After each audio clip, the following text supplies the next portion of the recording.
Good evening. With the recent release of the primary living examination results, the ongoing senior honor selection process, and the new school term set to start in just a few days, education is a focal point for many. The government, parents, school administrators are all engaged in discussions about the continuously rising school fees. Meanwhile, both learners and teachers are adapting to a new O-level curriculum, and there are ongoing calls for increased funding in the education sector. Tonight, my guests will be on the spot as we delve into these and other critical issues related to education in Uganda. And my guests will include Dennis Mugimba, spokesperson, Minister of Education. We also have Joseph Byamuhanji, Program Officer, Human Rights, and Patrick Kawayo, National Secretary, Federation of Non-State Education Institutions.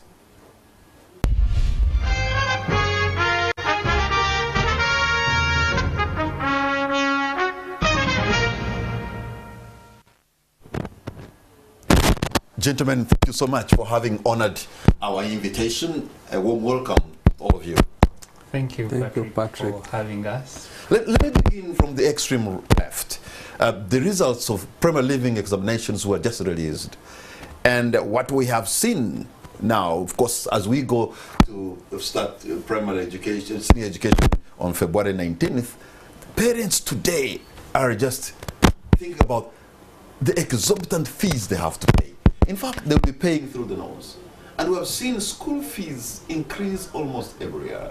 It's reaching a level where parents and guardians and students alike are worried. Patrick, you're an educationist. What is going on? Thank you, Mr. Kamara. First, to say Happy New Year.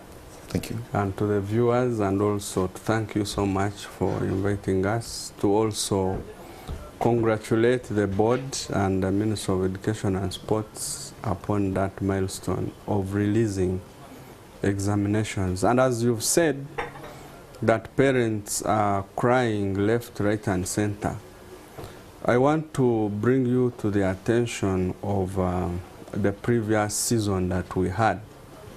You know that some 2 years back, we faced the challenge of going through COVID-19, and that means that most institutions, both public and non-government, faced the challenge of high costs in terms of accessing basic social needs and utilities, leave alone the loans that both the government and schools get to make sure that education is delivered.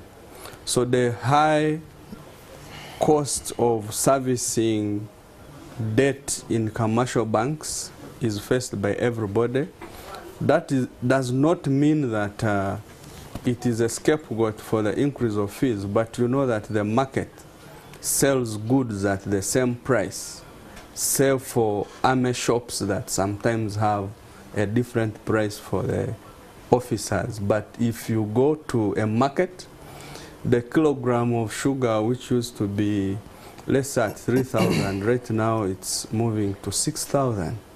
And education is an ecosystem because it does not operate singly or in isolation. It has to relate with the agricultural industry people. It has to operate with people in the market. It has to operate with the people in the transport. It has to operate with the people in the construction industry, that schools have to be renovated, constructed. So all those costs... But when you're making that case, Yes, Patrick, yes. you seem to be very, you know, you're not very sincere, because, look, what justifies for a kindergarten child Yes. to be paying almost 3 million shillings, even more than somebody who's studying at the university? Please don't tell me the thing is a matter of choice. What justifies that? Patrick, you... and you bring about the market force. The really? instrument of measuring sincerity can only be judged by the heart, because I'm telling you the experience. You're being disingenuous because you're not telling us the right thing. What is the justification for a kindergarten kid to be paying more money than a university student? To tell you the truth is that we have categories of schools, and it is choice. We have an international school, we have a private school, we have a public school, and all those employ different cadres of professionals, call them teachers, non-teaching staff, or support staff. There are schools that have a single line of professionals they employ, but let's say you'll and at the end of the day, we're going to see the same PLOE. Same, yes, because the assessment is not specific to a school. It's a national program.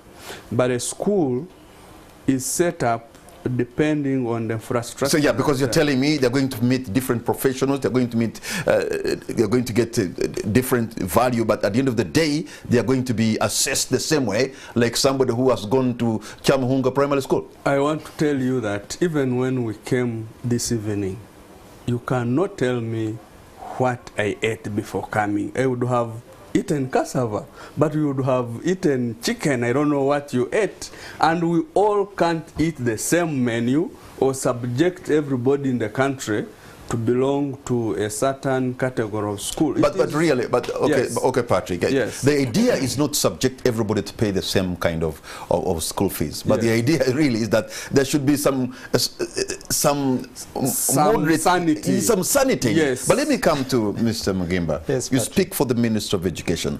I have seen government public schools, maybe church-founded and government-aided, and they are paying more than a school that is purely private. I don't understand it.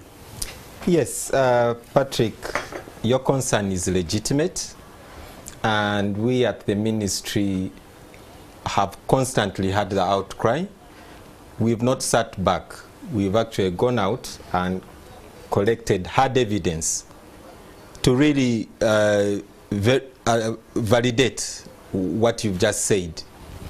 We have a category of public schools, which are, one category is government-owned pure, you know, Chigezi College, Butobere, Sir Samuel Baker, and Tare School. Then you have those that are grant-aided. They are founded by another body or another entity, but government comes in and takes responsibility for certain inputs, but does not necessarily own the school. Yes. Now, what you've just raised, when we introduced universal secondary education, all public secondary schools, some did not qualify to start implementing universal secondary education. So they opted out. Now, schools like Namagunga, Wiranyanji, Gayaza, the most expensive traditional schools that you know of. Now, there has been a discussion that, look, as a state, we are investing a lot in this school. And even some of the government-owned schools, they opted out of universal secondary education. Yet they are supposed to be the affordable option for the citizen. So we have to address that disconnect.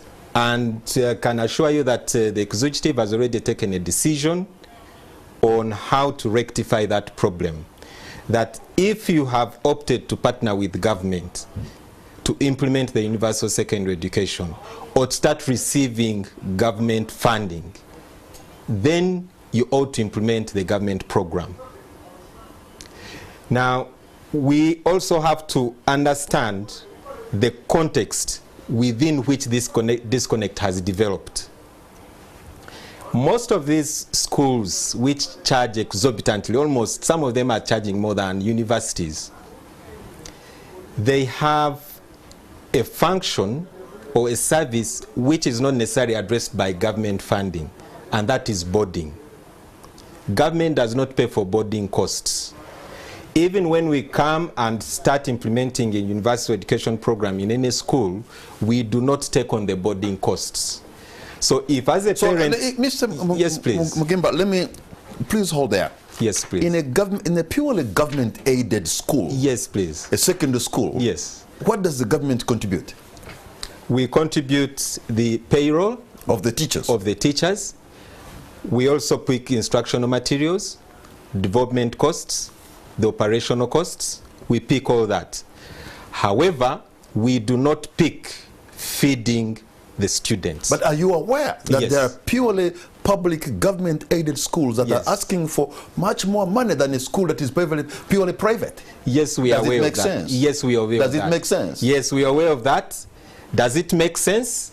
It doesn't make sense, but when you listen to what they are saying, you understand the logic. Because the logic they are all this saying... money, Mr. Mugimba, Yes. is going to buy food. No. When you understand the logic, you will not necessarily justify their actions, but you understand where they're coming from. Is it actually even logic? Yes, you understand their logic because, one, they have enrolled more students. A school that was built for 250 is now having over 1,000. Okay? I'm just trying to point you to the drivers. The facts. Okay? These are the facts on ground. And when we went out... When you have more than then you are sharing the cost, then it will be even much cheaper. No. Because we are not picking up the cost of the extra. And also, there has not been a match of the payroll support vis-a-vis the enrollment. Because though on paper, we say that Kamara High School, which is government aided, you're supposed to be having 300. You went to 800. You've exceeded the carrying capacity that we know. We are not yet matching the payroll, how many teachers you need, non-teaching staff you need. So all that cost, they are putting it on the parent. However, the intervention we have come up with, and that has been cleared by Cabinet, is that we establish the unit cost of implementing the university education programs, both in primary and secondary. And we've done that, and in a phased manner, beginning with July, we shall pick up universal primary education. Then the next financial year, we pick up secondary education. Okay, let me come to you, Joseph Yomohanji. Yes, you are a lawyer, right? Yes. So yes, I can imagine education is a right. And when the school fees is that volatility that we see, some people can miss out. What is your own assessment of the fees structure and how it affects the ordinary Ugandan? Thank you so much, Patrick. Good evening, viewers. I'll start by sharing what Patrick talked about, that at this point in the year when the term is starting, all Ugandans out there are having conversations around school fees. For most of the people that got their paychecks for the month of January, they are using it to pay school fees. It is not enough. And it's certainly not enough. Certainly not in my case. The average number of children each Ugandan family has is 4. And Mr. Mjimba here and Patrick would acknowledge that when you look at the earning scales of Ugandans, even with the public service scales, even with U1, if you have 4 children, with the current fee structure we have in Kampala, just as a case study, you certainly cannot afford to take all your 4 children back to school. So the cost of education in our country is so high, and yet education is a human right. It's a social right. It's a basic need for the existence of man. And this is not something we just talk about. It's enshrined under Article 30. We don't even have to go to the national objectives of state policy to look out for the right to education. The reason why the state exists, what most Ugandans call government, is because we have a social contract with them. They are charged with the obligation to provide basic education that is quality and free for all citizens. It's good that Mr. Mjimba is here and he has acknowledged the challenges from the realities that the vast majority of Ugandans are experiencing when it comes to accessing education. The fees is high, and we are asking, what is the ministry doing? When you read the legal books, yes, I'm a lawyer, and I didn't want to go into the legal gymnastics because that's not what the viewers want. The viewers want solutions, what is going to change their situation. But when you read the Education Act, it gives the Minister of Education power to regulate tuition and non-tuition. That is Section 3 and Section 57G of the Education Act. And we're asking ourselves, why isn't the Minister of Education exercising the statutory power to regulate fees for all schools in the categories they've Okay, now if you can pause there, because Patrick Aboyo was raising a very important issue. We are operating in a liberalized economy, and that you can go where you fit, where your financial muscle can allow you. If this school A is too expensive for you, most probably in the neighborhood you have what is good for you. I think that's the argument. And certainly that is a false narrative for us to push, because education is a public good. So you cannot raise the arguments of market forces of demand. As a public good, as a public social service, it is protected from being left to the market forces of demand. The state has a core obligation to provide quality public education to all its citizens. And the African Commission, we may not go to even the international instruments. Yeah, but the word you put there is quality public. You have to underline public. Yes. So, but if these guys are asking for a name on an arm and a leg in private, that's okay? No, even the private comes in because it's complementary. We acknowledge that government is not able to have school infrastructure across the whole country. The history of education, if you look at our country, is rested in the foundational bodies. The church-founded schools, subsequently we have the Umeya schools and community schools. So you cannot disengage the private actors in the history of our education service provision. So the private actors are there to complement government, but government remains with the sole mandate of regulating the sector, of setting the standards. What is the unit cost of education? He has just told us that they don't factor in feeding. So we need to discuss and ask ourselves, is it feasible to send pupils to school without planning for their meals? What kind of education are you giving to such pupils, such that you get all stakeholders on board to discuss this issue and find a solution that will enable all Ugandans, irrespective of how much your father or mother earns, to access education? So, Patrick, here's a scenario that you're a teacher by profession, I suppose? I'm both a teacher and a social worker, yes, by training. Yes, you can imagine, okay, let me look at the teacher side. You can imagine you're teaching in a fairly good school. You have 2 or 3 kids, but you are unable to pay for them because your salary cannot support. Let me tell you. And there you're working and toiling every day, and you know how teaching can be really engaging. Patrick and viewers listening to us, the economy addresses all our needs, but we also suffer same challenges. Because I don't live in Uganda and work in Congo. We all live here. So as a teacher who has children, there has been programs that are designed. I want to start with higher education. Maybe the professors might say, oh, Patrick is revealing this, the public didn't know. But there is a program that if you lecture in a public university, the university caters for your child to study in that university. Also, there are private schools where all my life is the experience I have that there is an education program or allowance that caters for children of teachers to study. So, pause there. Yes. What are they trying to cure? What are they when they bring that kind of policy? That's a program. What are they trying to solve? To motivate this teacher to remain active and stress-free. We don't want to discuss issues. No, Mr. Kaboyo. No. You are telling us a teacher who is teaching that school has no financial capacity. No. That's what they are trying to solve. If somebody compliments you, it does not mean that you have no capacity. If private schools open in the country, it does not mean that government has no capacity to deliver. It is that by government policy, which is a policy known that we are in a liberalized economy. So if we are liberalized, then there has to be public-private partnership. For if you say, let's be public, we go public only, I think you could be in utopia. But where the world is moving, when they tell you the best education in Africa is offered by Seychelles as the country, find out what's the population of Seychelles as a country. Is not even 200,000. If they tell you globally Finland has the best education, you will quote and relate to our situation. Finland's population is not even 10 million, is not 8 million. But look at our population and the actual pressures we have that you'll have a classroom with 90 students. You have to teach them, you have to have a motivated teacher.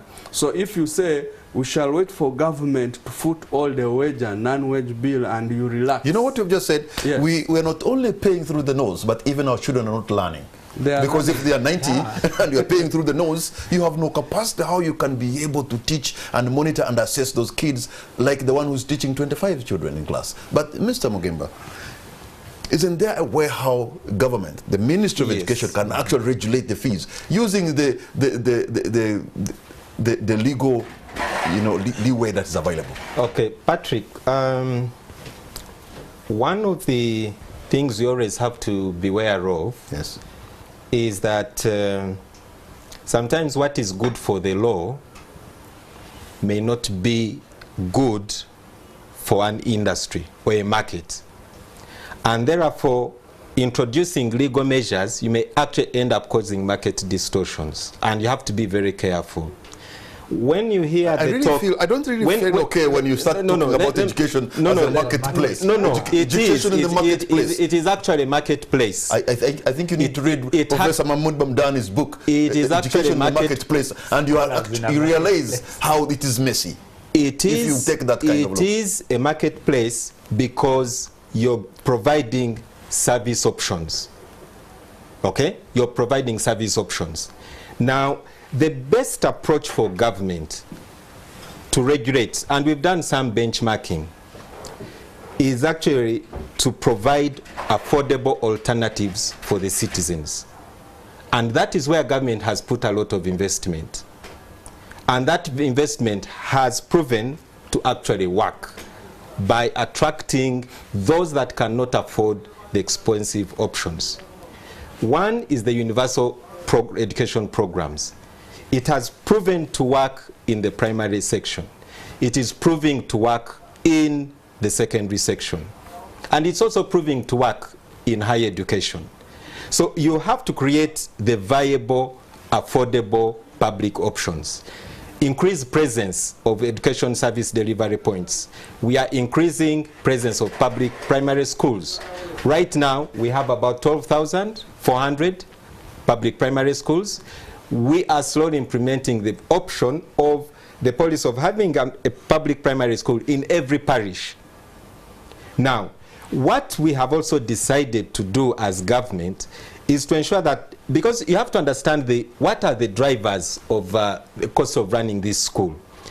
The biggest cost is actually staffing, and those are the teachers. So if we put there the teachers that are adequate for that school, you will remove the impetus to charge for contract staff. Okay, let me come. Now, you also have to get into capital development, because when government takes off that burden of the parent, you've really done a lot. Joseph, let me come back to you. Yes, maybe I've taken some time to see, the output.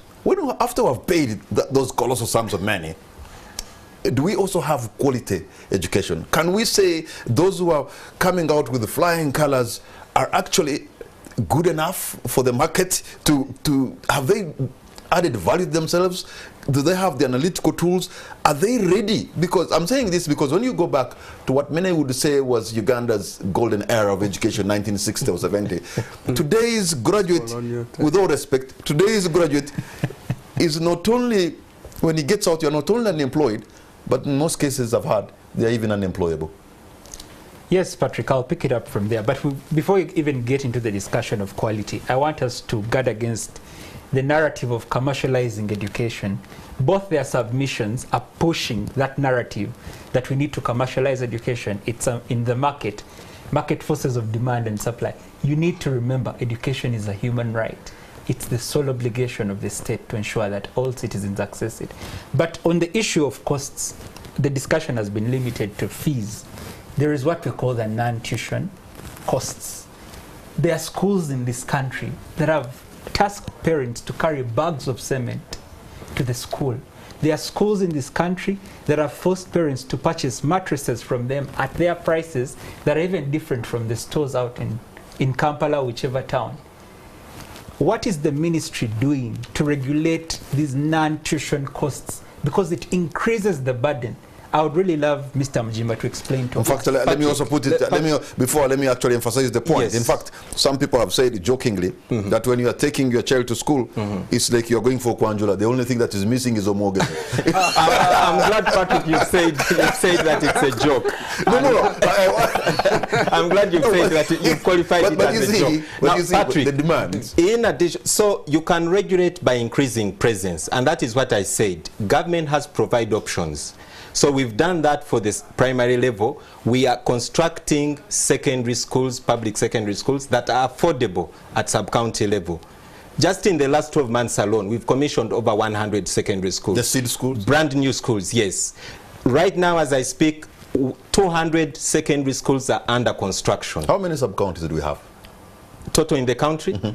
We, according to the figures of when we did the benchmark we are using of March 2018, we had a shortage of about 500 sub-counties that did not have a public secondary school. So if we construct what is underway and the 116 that are supposed to begin as well, we should be able to close that gap to live on a 104. How many public secondary schools here in Kampala do you have in Kawempe division?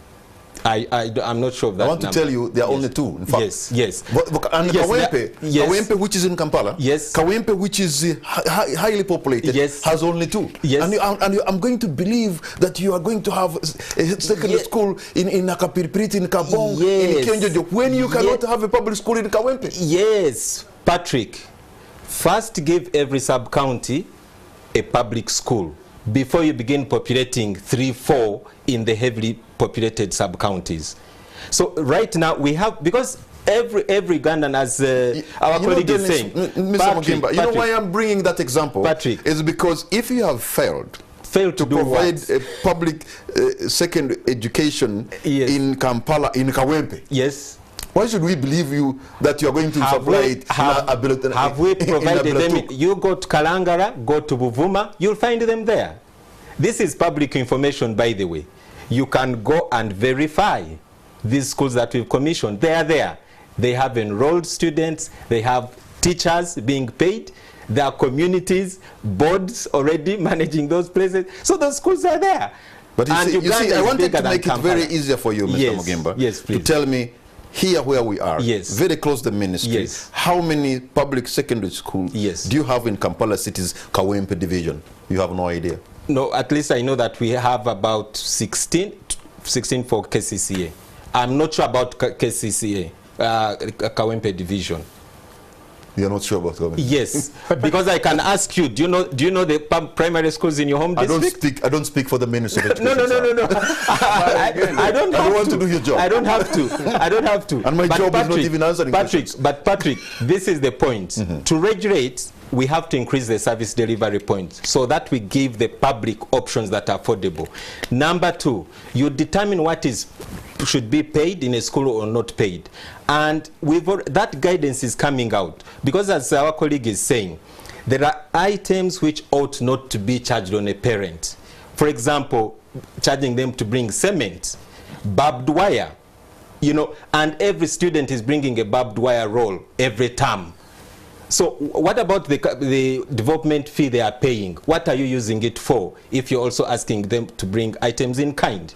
So all that is all part of regulation, and it is coming. So what we are saying is that, first of all, as government, you are regulating by providing an option that is subsidized, because these public schools are subsidized by the state. However, the argument that we should set caps, determine prices. The government is not in charge of all the inputs into these schools, because they are feeding, but you're not in charge of the prices of food. You're not in charge of the cost of labor in the private school. They've also taken loans, as Patrick was saying. Even some of these public schools, they have also taken loans. So, Mr. Mugimba, you're saying however much they charge, that's on them. That's for them. You don't care. No. We are saying so at what level we can come in to regulate at what level abuse. We can come in to regulate abuse, as he clearly raised, and that one cabinet and this is what they're telling you. Agreed. Come in and regulate. Yes. Yes, Patrick. Yes, Mr. Kamara and viewers, regulation is not an event. It's a process. Yes.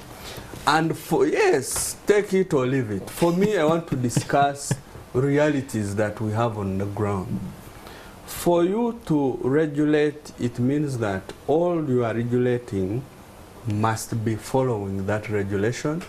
You should have them back that process. Otherwise, if you think I will wake up because I'm going to use books, read them, boom, you are going to end up regulating yourself or don't regulate anything. As actors in the sector, we agree that by and large, costs are not only shooting in schools, but they are shooting at all levels. Look at fuel. Fuel has a multiplier effect on how you are going to transport all the inputs, including food, stationery, human resource that has to work.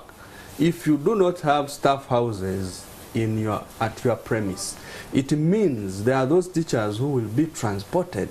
But again, schools do not employ teachers per se. They have medical professionals, they have financial professionals, they have counselors who earn a salary. And those people are not paid as casual workers. They are paid according to how their papers demand. So when we look at all those costs now, the discussion should be, how can we sit table to harmonize the regulation agenda and have a policy review or reversal? And what would you suggest? What I would suggest, and of course it's on, that the discussion to regulate is on. As a federation, we were the first even to propose to the ministry that there has to be a process to have a policy on the provision of private education. Reason being that there are those who think if a school is charging this, this is too much. But you forget that the government of Uganda does not. But you know why I've liked that is because at the end of the day, you're actually accepting there's a problem. Yeah. And at the end of the day, you actually think there should be some kind of revision. We are not an island. Oh, no, you began by saying there's no. It's market forces of supply and demand. But that was the first argument. That's the fact. But now you are accepting, actually, Mr. Joseph Yomuhanji's submission. There's a problem. No, you don't solve a problem by creating another. You solve that problem and look for a solution. And you don't solve a problem by creating a greater distortion. Exactly. And you have to make sure that whatever regulation, first of all, the regulation you're coming up with has to be feasible, implementable, and sustainable. I've told you, for liberalized economies, the best way for government to regulate the cost of social services is by getting in and providing. Okay. And that is the surest path.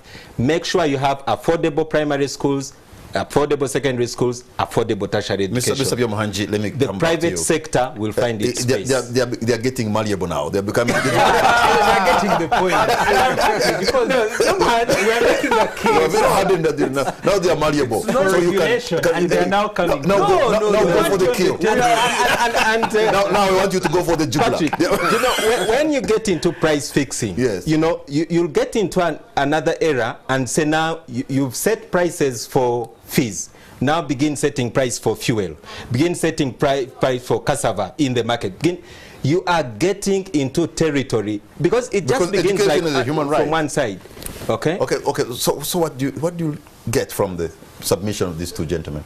What I get from their submission is that they acknowledge that there is a problem of the cost of education in our country, and all stakeholders need to come together to raise ideas on how best to regulate the sector. True. In a liberalized economy. For the people Patrick leads in the Federation, they are licensed by the ministry. They are given guidelines on what it is to run a school. So you ask that question, that what explains government grant-aided schools like King's College Budu charging fees that is higher than purely private schools like, let's say, Nalia SS Namgongo or Seta High. Also We want the ministry to be able to regulate the sector and be able to answer those questions, because people have these questions in mind. True. Foundational bodies are there, they are in charge of those schools, and people are complaining that they are taking the resources. Then when you go to the private schools, my biggest concern with them is the non-tuition. The non-tuition costs. Yes. You briefly talked about it, but it's a huge crisis. They are robbing Ugandans every day with those requirements. The proprietor of a school just wakes up, they get a second wife, she comes in and says, so between P4 and P5, I'm introducing a new uniform, such that she has that line of customers to support her business. And then parents are asking, but we had just bought uniforms at the start of the academic term. And in second term, they are changing uniforms just for 2 classes, such that somebody is able to make money. What is the ministry doing about such abuses in the sector? Mr. Byomhanja has said something very, very critical. One of the things we identify, one of the causes of this abuse of the school charges and fees is actually by parents themselves and a small clique that literally hijack the running of these schools.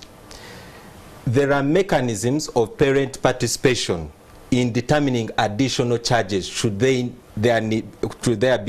The PTA meetings and all this.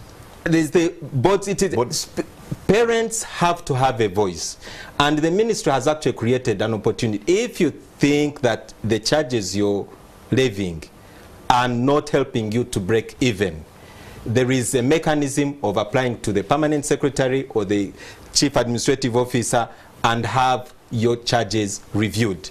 That mechanism is there. But the issue is not involving parents in the decisions regarding school charges and fees in these schools, by the both public and private. So the parent has to be at the center. However, Patrick, this is what we've noticed. The parents are not participating in these meetings. They've actually negated these meetings to just a few. So the few who show up in these PTAs and general meetings actually making the decisions. I've been in some of these meetings, sometimes we are at each other's throat almost. Exactly. So let parents be involved. Let parents speak up. Because it's amazing, Patrick, you go to a school and parents are fearing to speak out. But they are complaining to the ministry. Everyone wants to remain anonymous. It's just like the fight against corruption. No one wants to say something is going on and it is wrong. So let parents stand up and say, Joseph. He has talked about corruption. I am convinced that the reason why, despite the prayers, breakfast prayers, fasting against corruption, and he's very good at it, is because of the high cost of public services. The people you employ in public service cannot afford to give their children quality education. And because they have access to public coffers, they will always steal the taxes I pay and other Ugandans, such that they're able to afford that quality education for their children. So the only way to deal with also that challenge of corruption is by providing quality public services. And otherwise, stop with the prayers and leave the Archbishop Patrick, to do other that things. is why the approach the government has adopted, it is strategic, it is long-term, it is sustainable. Put alternative, affordable service delivery points for education. And deploy your prayer warriors. We also need them.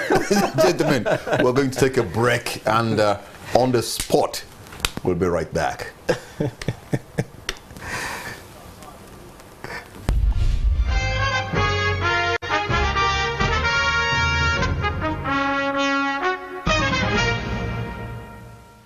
Welcome back. You're watching On the Spot. My name is Patrick Amara. My guests tonight are Dennis Mugimba, spokesperson, Ministry of Education, Joseph Byomhanji, Program Officer, Human Rights at ISA, and Patrick Kawoyo, National Secretary, Federation of Non-State Education Institutions. I just want to shift gears, gentlemen, if you allow, and let's look into the area of quality education, but also, I also want to start with you once again, Dennis, in this segment. When you look at the enrollment of children at primary 1 and the numbers, and those who sit for PLE, in some cases almost half, or even more than half, do not sit for PLE. Where are these Ugandan children? Thank you, Patrick. And that's a very good question because it's a cause of concern. However, when we were looking at the statistics, the trends in the last 5 years at the release of the 2023 PLE results, we noticed something that is very interesting, that for the last 5 years, we've been, in quotes, graduating literally the same number of candidates at P7, 740, 730, 750. That has been the range. So if you can, now I just want you to be very comprehensive with this. When yes. you graduate 700 for PLE, yes. that cohort, how many started P1? Now, that is where I'm coming. Because it's very interesting that if the dropout rate is natural, that for almost 5 years, it gives you almost the same number of students that are graduating, and that's a natural rate. So what we need to interrogate is the number that is reported about as having enrolled in P1 real or not? Because you see millions reported as enrolled in Wait a minute. It is very easy to understand because the Ministry of Education in public primary school, yes. you are sending competition grant yes. for every child. Yes. So are you paying for ghost children? And are you paying for ghost children? Those are some of the questions. No, that, no. So you have no idea. No, Patrick. Because you have to face the facts. Because we hear outcry saying that the children are repeating.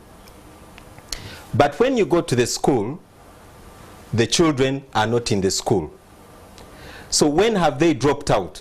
Because you cannot have a number of 1 million all of a sudden disappear. So the children, 5 years. When you go to school, yes. the children are not there. Yes. But the ministry is sending competition grant per head per child. No. When Patrick, you go to the school, when you go to the school, you will not find the learner. But then you see the report saying this private school has this number, because that number that you're talking about is not just for public schools. So one of the things we need to interrogate is this number real or not? And the solution we are coming up with is an education management information system, whereby we are taking the biometric identity of this child in the school. We actually want to we are tagging the Patrick to your parents if you're with a NIN, okay? So that we clean up the system. We know there has been abuse of enrollment. First of all, when it comes to abuse of enrollment, in what sense? Abuse enrollment, as in to use enrollment in a manipulative way. And to get what? To get money. So that's exactly. So all right. Yes. So that is corruption exactly. in the ministry. No, right? no. It's not in the ministry, because this enrollment takes place at the school. Yeah, but the school is part of this. Is the ministry of education? No. It is part of government, and it is not the Ministry of Education that is running at that primary school or secondary school right there. There's a closer part of government that is there. So we need to ask. We need to ask Patrick. Why is this children? When a school inspector goes to school, yes. What are we going to see? No. But the inspector every time is going is not making a school census. You're not carrying right now. When we come, we are not, as visitors, we've not come to carry out a census of how many employees are here in the studio. Okay, there are standards they use for inspection. If you have had recurrent problems of numbers and you're not very sure, isn't it prudent that the inspectorate division of the ministry should actually also determine, even do the head count? No, Patrick, not so. That is why we are using the education management information system. Because the school will be, Patrick, you as the head teacher, you'll be telling us the enrollment that you have, and we'll be picking that data in real time at the ministry. Let me ask you. Now, we've not been having that capability before. Mr. Yomhanji, what do you make of this? Where are our children? Of course, the first point I would make is that the reason why the enrollment does at the start of the primary 1 does not match primary 7 is that because the fees is so high. Government statistics tell us that 6 out of every 10 learners drop out because their parents cannot afford to pay fees. So that is one of the challenges that the ministry has to address. Cost, It's taking us back to money. yeah, it's the greatest contributor to the drop in the number of people that do PLE vis-a-vis those that start. But the other challenge he's talking about is the ghost. It's the corruption in the system of governance that we have currently in our country. The ministry should be able to devise mechanisms. Government has infrastructure from you, the central government, Yes. up to down, even if the school was in the village, to be able to monitor and see if you claim that you enrolled 100 pupils in primary 1 in this sub-county, are they really there? Are we able to use the government infrastructure system to ensure that the learners are there? And the challenges parents have told us with that system, the information management system, Yes, you're saying the is that MS. you know that not all Ugandans have national IDs. True. And then there are challenges at family level. So you find a woman asking a boda rider that picks her child from school to volunteer his national ID such that they register that child under that person's national ID. So even the data you're collecting is marred with errors. So the best solution for me would be to create a guide for inspectors of school to be able to routinely go and monitor, because money is being wasted. We are crying that we don't have resources to fund education as much as we want, but even the little that is there, the capitation that is there, is being taken by ghost students, by ghost pupils. How can we continue with that? Okay, Yet our Patrick, population is increasing, and we need all the available resources to be able to provide quality services to Patrick our- Kaboyo, Yes. you know, you're a teacher, a social worker. This issue of the missing children, what is your submission on this? Thank you, Mr. Kamara. Dr. Mujimba has shared with us, and I want to bring his point back, that the primary subsector and also the ECD, or the early childhood development, is a decentralized function. It's delivered at the local government. So there are a number of actors in the education of these learners at lower level. When these learners go to school, we are looking at 3 elements of their being in school. One is enrollment, and when they're enrolled, each learner is entered in a school register. Every morning they are called present sir, present madam, they are ticked absent, orphan, what, statistics. The second component or aspect is completion. How many have moved from one class to another? And you track them up to the last level of the cycle. The last component, which is very critical, is survival. Have they survived in that cycle? But when we look at the factors responsible for that, one is the nutrition and the community participation. Largely, communities do not value the importance of education. I was in a meeting where a parent said in Kampala here that, you see, my daughter, you cannot succeed only by books alone. And in a parents' meeting, now this is Kampala. In the rural areas, parents have to be told about the danger of these learners not moving from one level to another and complete. It's true that because there's no an alternative for the border business in the country, some will see quick gains or quick fixes and drop off at a different level. But the value of education is a harvest at a later age, like is a sugar cane. The sugar cane gets sweeter as it grows. If you harvest it before it matures, you won't get the sweetness. So this should be the message that we should play. But again, Patrick, there has to be school census reintroduced. And school census will only give us the actual numbers. But again, when Dr. Mujimba talks about the phenomenon of ghosts, it's not news. We know that it cuts across and it shouldn't be labeled to a specific ministry.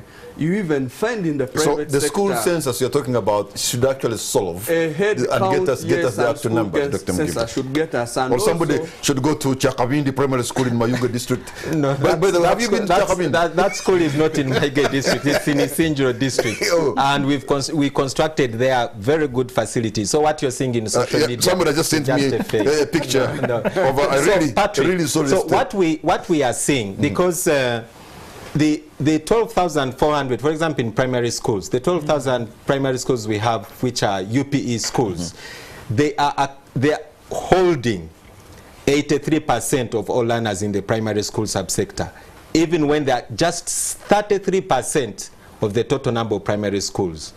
The 12,000 which are government account for only 33% of all primary schools.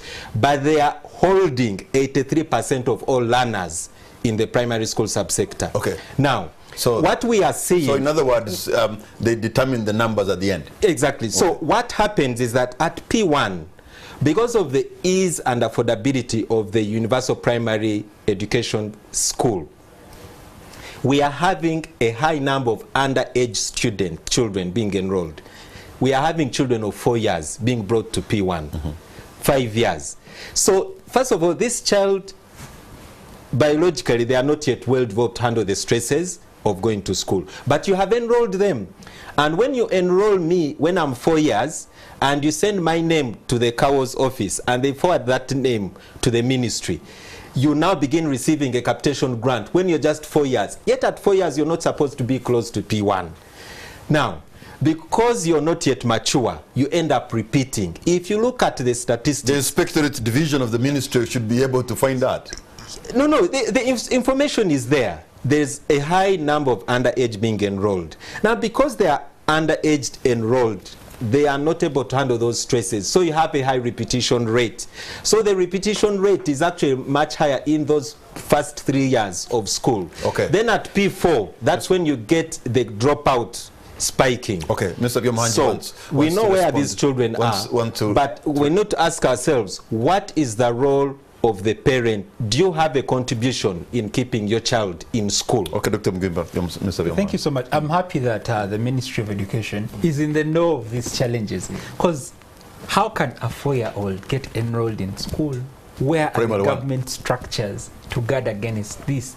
The ministry should tell us, have there been any punishments onto these headmasters, head teachers out there that are enrolling 4-year-olds in school? In primary one. Because Patrick, one of the other challenges we noticed is the Auditor General does not audit the schools that receive capitation grants. Maybe we need to push for the Office of the Auditor General to follow our money, because we pay a lot of taxes. Seriously? And they come down to you in primary school. Yes, you receive let me ask Dr. Mugimba to actually be exact. When we talk about capitation grant, yes, Patrick, how much are we talking about per child per term? You see, Patrick, I am not going to be drawn into that, because you have actually believed a wrong narrative that government is only spending 20,000 shillings on a child in a primary school under universal primary education. But you're actually forgetting that we still pay the salary of that teacher. We are still paying school facilities grant. For example, I've not said you're not doing that. No, because that's where the narrative is going. I'm not asking Patrick, how much do you say? No, I'm trying to tell you how much government is investing.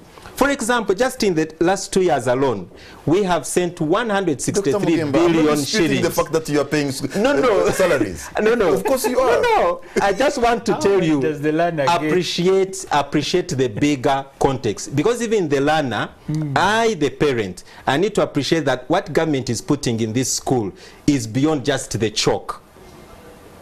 Okay? We have to make sure that the teacher is there. We have to make sure that we have the textbooks, they are there. We have to make sure that we have the curriculum in place. We have to make sure that we have sanitation facilities. All that is part of the total cost of implementing education in a school. Then capitation grant supposed to do what? Now, the 20,000 that you're talking about is supposed just money which a school will have to buy additional instructional material, not textbooks. if you want to buy chalk, etc., all that money you can get it from capitation grants. Okay? So when you mention 20,000, it's as if government is actually only didn't saying... know about 20. You are the one who No, said no, no, it. I knew where you are going, Patrick.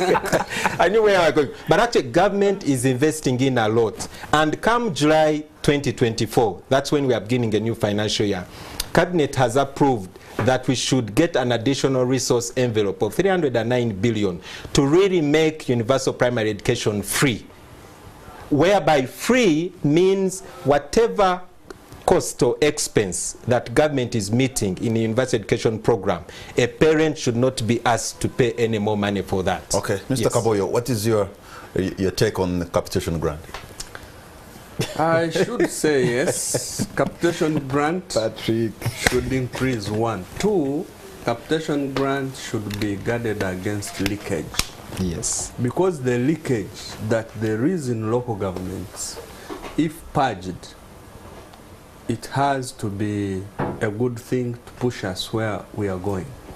But again, with the analogy of a family head who has 7 children in the home, and you've bought your chicken, and you are saying, you know, boys and girls, all of you must eat a thigh.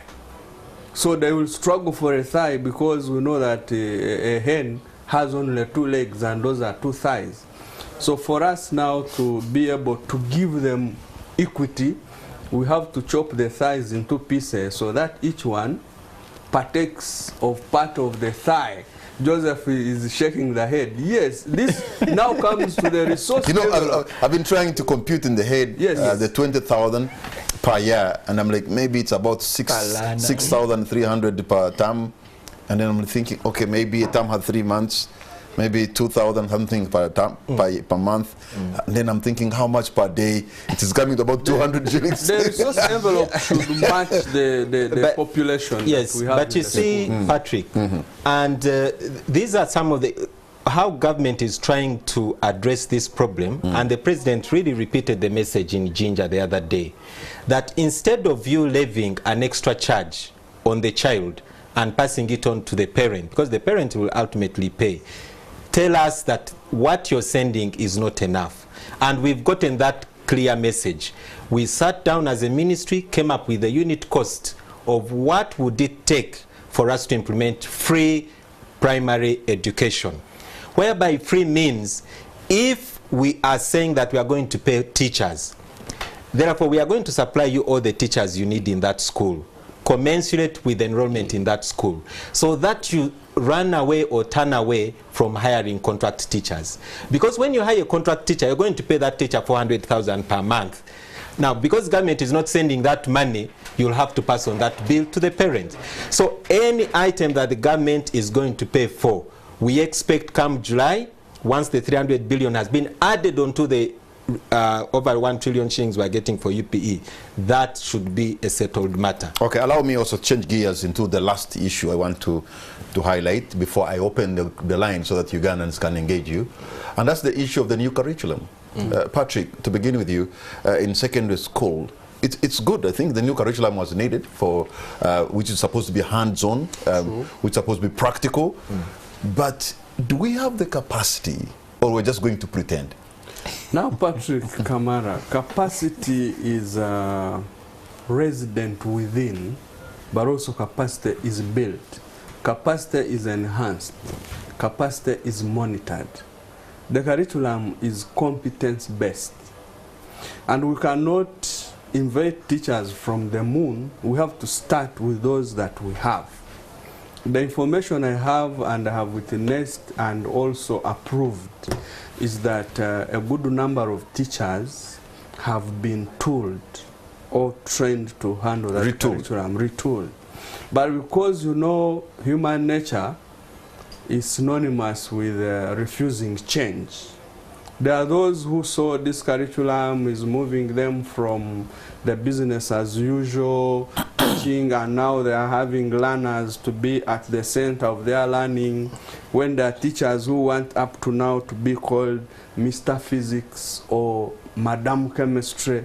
They have earned the names of the subject they teach because they think They are the master and mistresses of that knowledge. But now the transfer is that you leave this learner to take the learning by himself or for herself as you facilitate. The competencies have been built, but we also know that with the materials being produced by those who are publishing, it is a process that we are monitoring, but so far, so good. Okay, Dr. Mugimba, you Yes, know, please. there are some schools operating in an environment in terms of the space and where they are, that they may not be able to offer this new curriculum the way how you want it. And you know how many secondary school schools are in private hands, and some of them are just in buildings like apartments. I wonder how they will be able to do this competence-based kind of education, practical agriculture and stuff like that, and yet they don't have what it takes. As my colleague Mr. Kaboyo has said, change is not like a switching on electricity. Whenever you introduce a new initiative, especially curricula, one of the very difficult hurdles to overcome is actually the attitudes, and not the attitude of the learner, but actually the attitude of the teacher, the user, the one who is going to implement that curriculum. Now, we are still in a transition. Remember, the first cohort of the new revised lower secondary curriculum, that first cohort is now in senior 4. Yes. They joined senior 4 this year. Yeah. Now, we were moving at a time when 2 curricula were operating in school, Yes. an old and a new one. So the school system, Now all the O-level school, the O-level now or has a entire complete now new- O-level is now entirely on the new curriculum. So now to test how the adaptation is going on, this is the right time to assess. But at the time of having both 2 curricula operating in the same environment, that was difficult. Now, what also schools missed is that previously, for example, let's just look at the seating arrangement in class. Because this curricula, the revised lower secondary curriculum, is highly collaborative in nature, learner-centered. It's not the kind that promotes a teacher standing in front and dictating notes. Now, the seating arrangement in the classroom has to change. But remember, you admitted students, a population that was based on how you used to implement an old curricula. So now, schools are struggling with a high population in a classroom which is not tailored to a student ratio of the classroom that can accommodate a seating arrangement to deliver the new curriculum. Now that is going to take time to adjust, because you as Because you the have head restricted teacher, yourself in the belief that education must take place only in that 4 corners of a Exactly. mortar brick. Exactly. You can take them in the field. you can take them in the field. So now that is a mindset that the teacher, head teacher first of all, has to change, because any institution adopts the attitude of the leader. Once the head teacher knows that things have to change, you'll have to begin to rethink the number of students you're enrolling. You'll have to begin to think about how are you going to deliver this curriculum.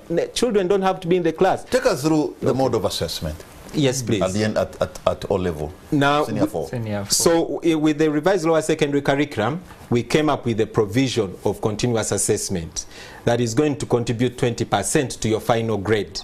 Now that mark is transmitted to UNEB once you join senior 3.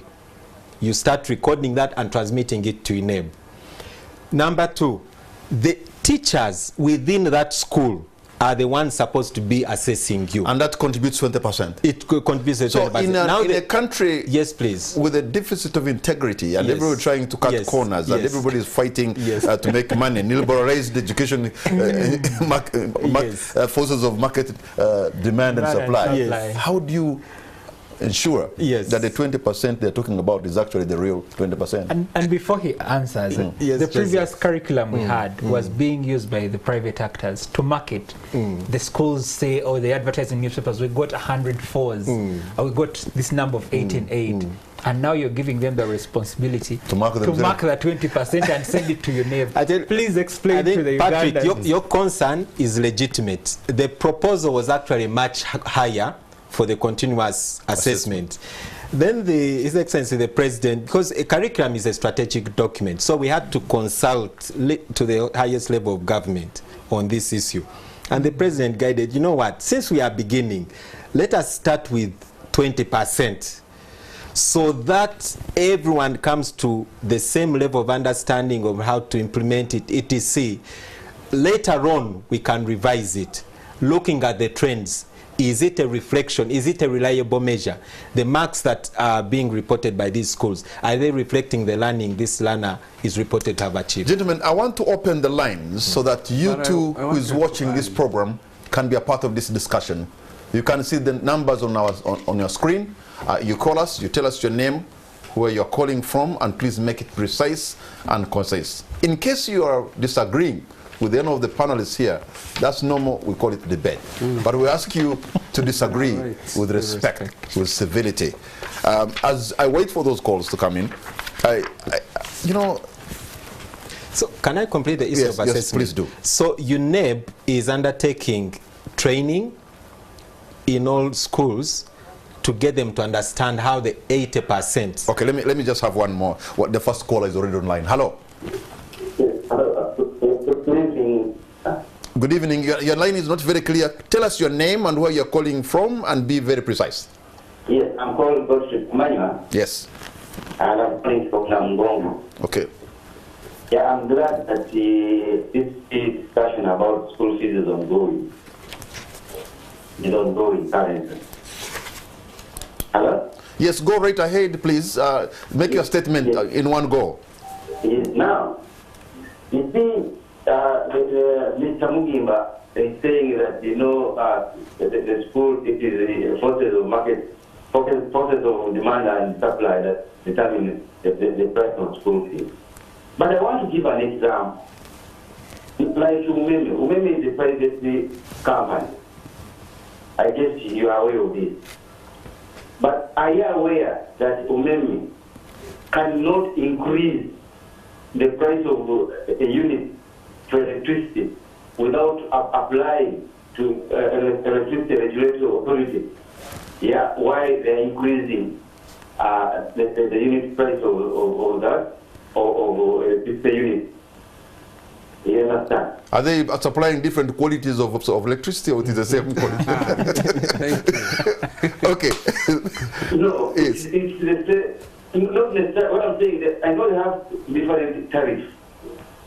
Yeah? The domestic use, you know, the medium, and then the industrial need. But what I'm saying, each time that they want to increase the unit cost, they have to make an application to the regulatory board, that is Electricity Regulatory Authority, and yet this is a private company. All right. Now, I'm wondering, why doesn't the schools also apply to the Ministry of Education? Yeah? Justifying the reason why they're increasing school fees. All right. That's my question. Thank you very much. Your question has been taken. I'm going to maybe pick other callers, and so that my panelists can be able to respond to you at once, because well, in the meantime, maybe you let me have you. What do you make of this, Joseph? I agree with the caller, because access to electricity is part of the broader public services. But the need for government to regulate. But you know, electricity, you know, there can't be some volatility. The kind of electricity quality you're sending to my house is the same as going to Dr. Mugimba. You can't say the message for the caller was that despite having a private actor involved in the value chain, there is a strong government regulatory aspect, and that's what we need to see in the education sector. I could add. How does the Ministry of Education come on board to see to it that we deal with the issue of tuition and non-tuition? People have made businesses off the bags of cement we took to school. Patrick, Yes, that mechanism is already there for primary schools. Any change in fees, especially to do with an increment, you apply to the accounting office of the local government, who is the CAO, to review. They may accept, reject, or modify your submission. Why have you been making things very hard for us in the beginning? No, I mentioned it, Patrick, but I think it got lost in the admin. Then for secondary schools, you actually apply to the permanent secretary. And actually schools have been applying. Is that the permanent secretary issues circulars that have no force of law. And what we are asking for is the Minister of Education to issue a statutory instrument whereby if Patrick Kaboyo and his actors fail to oblige with that statutory instrument, then we have recourse in courts of law for you to be punished because you're subjecting Ugandans to a lot of thuggery. You're stealing our money But in the name of providing education services. I also know that the more you go to court, the more the judges say, but can't you discuss this issue out of court? Can't you have this mediated? That said, the law is clear on how a school should have the fees increased. But again, the regulations are also in place. Okay. Okay, you know, this has taken us back to this, Yes, to the fees. I need to remind the listeners and ask Mr. Mjimba here to inform the minister that the Section 10 of the Human Rights Enforcement Act places personal responsibility for infringement of human rights. So please ask the minister to pass that statutory instrument because the Education Act gives her the power. If she doesn't do it, some Ugandans will go to court and she'll have a case to answer. Like it's the case in the health sector. I can see some litigation. Now she has to, I can see some litigation. she has to answer. I see Joseph wants to sue the first lady. I do not want to sue the first lady, but another Ugandan whose rights are infringed could sue the first lady. All I'm asking is that but I think what her. Joseph is saying, he does have a point that we need an enforceable, a tool to enforce the standards we put in place regarding school fees and school charges. Okay, I want to go back, Dr. Mjimba, to an issue of the new curriculum. Yes, please. Because it talks of projects, you know, and what exactly are they talking about? And when you talk about projects, I'm imagining now there's a lot that involved that will need a lot of investment. For example, why I'm told in some schools they were having issues with biology as a practical subject is because what is needed to do a practical lesson of biology, for some, you won't be able to have the investment there. Because some of the things you are using, you're not keeping, you're actually throwing away. Yes. So if we find that you need to buy so many things to do your projects, I'm worried whether the private schools, even rural government schools, will be able to have what it takes. Yes, Joseph, Patrick, we are learning a lot. We are still learning as we go ahead with the implementation of the revised lower secondary curriculum.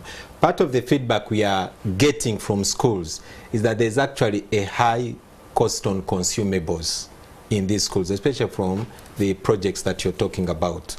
Now, for government, that's why we are looking at adjusting the capitation grant to match the cost of implementing even the curriculum. All right? Now, that is where we are saying be very, don't be in a rush to say we are setting the school fees at this cap. Because you see, government, we have to appreciate that the private sector is actually doing a very commendable job. It is complementing the efforts of government. So you have to be careful not to hamstring them by setting caps, because the drivers of the costs of doing business, the government may not necessarily have control over them. But true, what schools have to do, and as a ministry, we are continuously looking at what is it costing for you to implement this new curriculum, because everyone is at it for the first time. No one has been in senior 4 with the new curriculum. This is the first cohort. So we continuously engage. We are going to do a research. We're experimenting on these ones. No, well, we have to start somewhere. We have to start somewhere. We have to start somewhere. But we are going to do a research as a ministry. I have a call online. Sorry, I didn't know you were online. How are you, sir? And what's your name? Where are you calling from? I'm good, thank you, Patrick. I'm called Byron. I'm calling from Kampala here. Yes, go right ahead. I have to you because I happen to be an academician, and I would like to participate in the review of the TVET policy, whereby the ministry was trying to make each second constitution producer. If you are training in welding, you should have a workshop. You should be producing to the market when it is a show ground. If it is a trade show, as an institution, you must come and show what your school has been producing, and teaching the students. Now, when it comes to our new curriculum, and the spokesperson talking about this comes with a new seating arrangement to also consider the number of people or students you admit. I'm asking myself, in an era of his time whereby we have a lot of schools that have no playgrounds, that have no space, there is no room for expansion, and all these schools have licenses. How are they going to enforce or to regulate all these irregularities? Because the spirit is good, the intention is good, but I see a lot of challenges when it comes to real implementation to achieve the intended goal. So me, I would request the ministry, those supposed to regulate, to really have, first of all, they should get themselves out of private sector. They should be stopped from owning schools. If you are a government servant, you are in the ministry supposed to regulate, you are not supposed to own a private school. Because as they make it hard for public schools to operate, they are the beneficiaries of the primary schools. So in that way, I believe we need to have Uganda TAT. I thank you for the program and the timing. Thank you very much for your submission. Okay, I think we are almost coming to the end of our show, and but before we do that, I'm going to ask Dr. Mugimba to respond to. I have another caller online. Okay, let me. Find some consistency. Yes, I have a caller online. Hello. Good evening, sir. Good evening, sir. Yeah, I'm called Gaddafi Magara. Gaddafi Magara, you're on air. Yeah. I wanted to talk about why can't the government help us instead of spending a lot of time with this having like 3 terms in a year. Why can't we discuss this and we see a way forward that we can reduce them to 2 terms, maybe to help us to be stressed, to have a lot of stress about school fees, and we have 2 terms like the university it is doing. I think it could help. Another good idea, I suppose. I don't know the guys in the market forces what they would think, but since they are a big stakeholder in this, so yes, Patrick, thank you, Gaddafi. We shall begin with Gaddafi. Okay. His proposal is welcome. Right now, there is the Education Policy Review Commission gathering public opinions on what needs to be changed to make our education system better for the future. So these proposals really can be forwarded to the Education Policy Review Commission for consideration. Just hold. There's another call online. Hello. Hello. Okay, looks like yes. Hello. Okay. You can conclude that. Yes. I'm stopping the lines. So my producer is giving me more calls. Hello. Hello. Hello. Hello? Yes, you're on air. What's your name? My name is Judith Monica of Hoima district. Yes, Judith Monica from Hoima. You are very loud and clear. Please tell us what you want to say tonight. Thank you so much, gentlemen. My issue is about these primary children, pupils coming from those ones who are to join in secondary schools. You will find that in UPE, we have children who cannot even write, cannot read, and you, our people in the Ministry of Education, you cannot even cater for these children who are very far away in the village. A child cannot express herself or himself. He's being brought into the system they are talking of. Will really that child get to know what to do in senior 1 if he joined? Thank you so much, sir, for your program. Okay, thank you very much, Monica in Hoima. By the way, in Hoima, there's a young girl who's probably 7 or 8 who watches this program. I was impressed, but this is past bedtime for them. I wonder how they do it. Okay. Oh, you're still online, Monica. Thank you. So, welcome. Thank you, Monica. Yes, you are still concluding. Yes. So, the suggestion by Gaddafi of reviewing the school calendar to run on, it's almost talking like a semester system. That proposal, I'll gladly forward it to Honorable Manyamshega's commission for consideration, amongst other opinions they are getting from the public. On the issue of children not being ready or not able to read as they are progressing through the levels. Now, Patrick, this is where the school, the teacher, is very important. Because you're the one who participated in bringing this child into that class, admissions. So when the child is in class, are you continuously assessing their ability or how much information or knowledge they have acquired before you transition them to the next class? And that is why the First Lady said when she was releasing the PLE results that we are going to review this whole automatic promotion arrangement, so that it is not a matter of Dr. Mujimba has finished P1 or P2, this is end of the year, you must go to P3. First ascertain as a class teacher, has Mujimba attained minimum mastery of knowledge required of him in that class before they move on. Because so you're going to create a problem. That's why at PLE you're giving us about 80,000 kids who are ungraded. Exactly. That is part of the cause, because Mujimba has just been pushed through. Where do you expect them to go? Now, that is what she has proposed, what she has directed to be done, is that all the 88,000 children be allowed to repeat in the public primary schools, and government will pay for them. Okay, our time is out. This is what we're going to do. Beginning with you, Patrick. What's going to be your parting shot? Thank you, Mr. Kamara. Mine is to really think of having all that we do reviewed to improve, but also pick the recommendations in a number of reports that have been given to us. Read the reports, implement the recommendations after interpreting them, then we should be able to improve. The sector needs funding. Without adequate funding, we are not going to achieve so much. So the more resources we put in, the better results we shall get. Patrick, thank you. Joseph, what's going to be your parting shot? Thank you so much, Patrick, for having us. My parting shot would be starting with the stakeholders I have here, with Patrick Kaboyo and the colleagues in the private sector providing education services. Accept the regulations. That's when Ugandans will get the value that you bring on the table when it comes to improving our education services.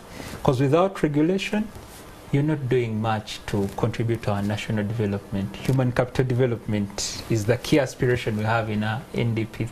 So please accept the regulations such that we have a better sector and we get the value from your complementarity.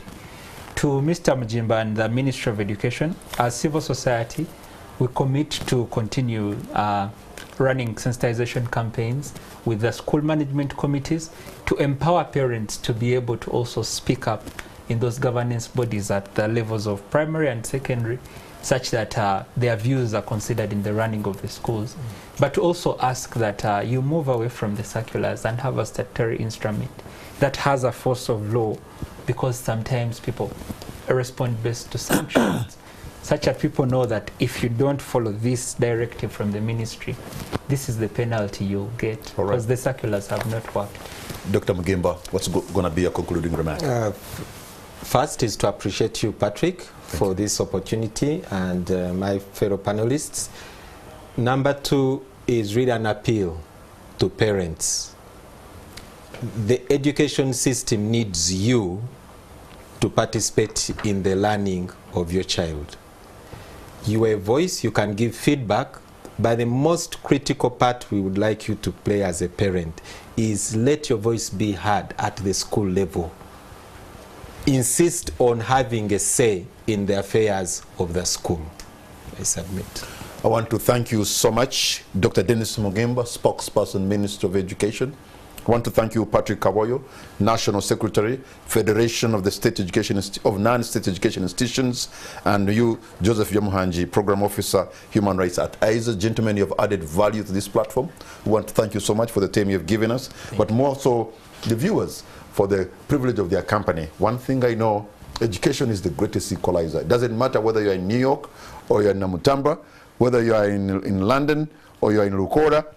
So long as all of you have gotten education, you can move at the same level. Uganda, sometimes we can go through turbulent times and difficulties here and there, but I believe in this country, we always make it. We shall make it. Good night and God bless Uganda.